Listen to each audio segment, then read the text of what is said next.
Hey guys, and welcome back to this channel. In this video I'll be showing you guys what you can get from these season 1 crate in Plants vs Brainrots.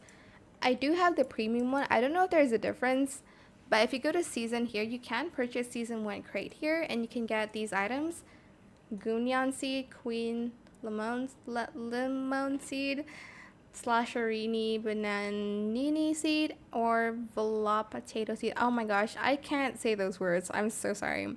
But I did go the easier route here, and I just got the season 1 crate. So let's open it together and see what I got. I'm the least luckiest person ever, so that's the premium one. I got, oh my gosh, I already have that one. That is it, I guess, for this video. I hope it was helpful for you guys. Don't forget to like, comment, share, and also subscribe to this channel if you haven't done that already. If you have any more questions about this video, just leave it in the comment section down below. I will try my best to answer them all for you guys.